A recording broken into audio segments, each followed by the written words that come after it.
Bienvenue à la première de Rester débranché. Et dans mon chez-moi, où on s'amusera à relever les contradictions du système scolaire et de ce qu'on nous y apprend. Nous procéderons par les questions qui fâchent ou QQF, questions que je vous invite à poser en cours et nous verrons avec quel stratagème.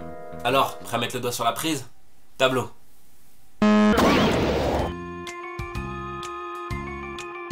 Et oui, nous allons mettre le doigt sur ce sujet-là car si l'histoire était une mode, ce thème-là serait indémodable.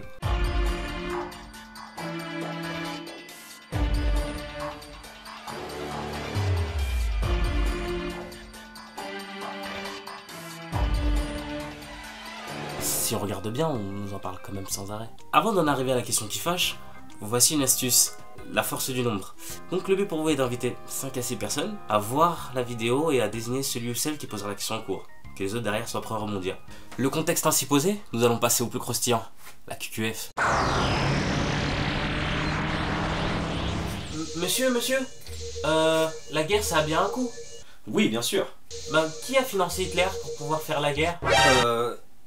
Écoutez, premièrement, vous allez m'enlever ce foulard. On est dans une école laïque ici. La question posée ici est qui a financé Hitler et qui lui a permis de faire la guerre? À l'école, on a trop souvent l'habitude de traiter les sujets à la surface. Mais nous, on a pour habitude de traiter les sujets en profondeur et de ne pas avoir peur de trouver des noms. Vous savez, ces noms qui ont un peu l'effet Voldemort. On ne prononce pas son nom. Ouh, on se refuse de prononcer. Celui dont on ne doit pas prononcer le nom a fait de grandes choses. Terribles. Rothschild, Rockefeller sont les noms qui nous permettront de répondre au mieux à cette question. L'empire des Rothschild est le plus puissant empire financier qui ait existé et il est en mesure de contrôler les gouvernements dans les coulisses. La famille fut tourmentée par la polémique entourant John D. Rockefeller, le roi de la Standard Oil. Considéré comme un prédateur impitoyable et le mal incarné, il a bâti un empire industriel et s'est constitué une fortune personnelle d'une ampleur sans précédent. Faut savoir que l'Allemagne en 1934 n'avait pas de ressources pétrolières. Autant vous dire que pour une guerre moderne mécanisée, le plan il tombe à l'eau. Et c'est là qu'intervient le savoir-faire de la Standard Oil, tenu par les Rockefeller. Ces accords passés en 1930 avec la société IG Farben ont permis à l'Allemagne de pouvoir développer l'essence de synthèse, utilisée par la machine de guerre, développée par hydrogénation, grâce au plomb tétraéthyle.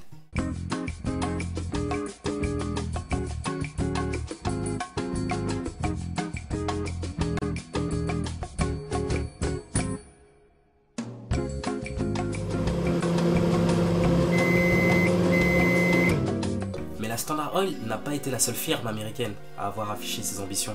Dès lors, on retrouvera American IG, qui a produit des matériaux de guerre, la firme Dupont, qui ont répondu à un besoin de plomb tétraéthyle. On a la firme ITT, qui produisait des avions, Focke-Wulf, General Electric. On a les sociétés Ford et General Motors, qui eux étaient les plus grands producteurs de charrettes de camions. Ford, lui, mouillé jusqu'au cou, médaillé pour service rendu. La Croix de l'Aigle, décoration nazie. La Banque Morgan, qui est à l'origine du plan de Young, permis à l'Allemagne d'après-guerre de se reconstruire, et par conséquent aider ceux qui financeront par la suite Hitler. Et la propagande nazie alors? Ivy, fondateur des relations publiques, américain et employé des Rockefeller. C'est marrant que même les fonds de la propagande nazie ne trouvaient pas leurs origines en Allemagne. Pourquoi retrouve-t-on les intérêts américains en Allemagne nazie? Pour leur faire la guerre par la suite. Rothschild, à travers les notes de Bill Steele, George Wheeler, William Guy Carr, Frederick Morton, Edwin C. Knott, Richard Lewinson, John Gunther et les déclarations de Louis McFadden. Rockefeller, Morgan, qui ont eu un rôle essentiel lors de cette guerre, n'étaient que des agents employés de Rothschild. Donc du coup, on arrive à la triste conclusion que Rothschild a contribué aussi à sa façon à l'ascension d'Hitler. Rothschild a deux particularités. La première particularité est que toutes les personnes qui touchent de près ou de loin à cette guerre, de Morgan à Rockefeller, ont tous des liens avec Rothschild. La deuxième particularité, c'est que Rothschild, grand banquier allemand, s'avère et se réclame être de confession juive. Comment se fait-il qu'il se retrouve derrière ceux qui financent Hitler, qui lui déportent des juifs par wagon entier? C'est sans doute la question que vous vous posez. Mais dans ce même cas de figure, nous retrouverons les banquiers Warburg, Jacob Schiff, Oppenheimer. Inutile de préciser que tous ont des liens très étroits avec Rothschild. La question que je me pose, c'est qu'est-ce que l'on nous cache? Et comment se fait-il que ces noms, Rockefeller, Rothschild, sont pour la plupart jamais enseignés dans les établissements scolaires? Lorsque vous tapez sur le net Rockefeller Finance ou encore Rothschild Finance, on voit quel nom affiche la saisie automatique.